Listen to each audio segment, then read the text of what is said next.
మామ శ్రీజ ఎలిమినేట్ అయ్యి ఇప్పటికీ ఒక వారం అయితే కంప్లీట్ అయిపోయింది. సో ఇప్పటికీ తను మళ్ళీ రీఎంట్రీ ఇచ్చే ఛాన్సెస్ అయితే పక్కా ఉన్నాయి. ఎందుకంటే ఏదైనా కానీ ఒక ఆడియన్స్ చేతిలోనే ఉంటుంది. సినిమా హిట్ అవ్వాలన్నా ఫ్లాప్ అవ్వాలన్నా, ఒక షో హిట్ అవ్వాలన్నా ఫ్లాప్ అవ్వాలన్నా ప్రతిదీ ఆడియన్స్ చేతిలోనే ఉంటుంది.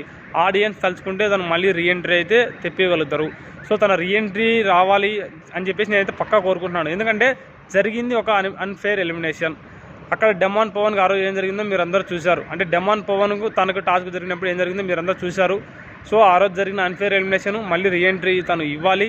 సో అప్పుడే దానికి మంచి హైలైట్ అయితే అవుతుంది, లేదంటే పక్కా డౌన్ అవుతుంది. ఎందుకంటే ఒక ఇట్లా బాగా ఆడే వాళ్ళందరినీ తీసుకుంటూ పోతే షో అనేది ఎప్పుడు ఎవరు ఇంట్రెస్ట్ చూపించరు. పక్కా అన్ఫేర్ ఎలిమినేషన్ అయితే జరిగింది. సో రేపైతే నాగార్జున గారు వస్తారు. వచ్చే ఛాన్సెస్ ఏమైనా ఉన్నాయా లేదా అని చెప్పేసి చెప్తారు. ఇప్పటికీ మించిపోయింది ఏం లేదు.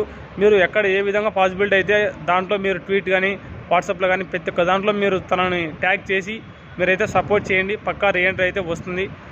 సో శ్రీజాకి జరిగిన ఈ అన్ఫేర్ ఎలిమినేషన్కి అగేనెస్ట్గా మనం ఫైట్ చేద్దాం. మీరైతే ఛానల్ అయితే సబ్స్క్రైబ్ చేయండి. సో నా ఒపీనియన్ నేను షేర్ చేసుకుంటాను. అలాగే మనకు నచ్చిన కంటెస్టెంట్ మనం ముందుకు తీసుకెళ్దాం. జరిగిన అన్యాయం శ్రీజాకి జరిగిన అన్యాయానికి మనం ఫైట్ చేద్దాం. మీరైతే ఛానల్ అయితే సబ్స్క్రైబ్ చేయండి. Thank you guys.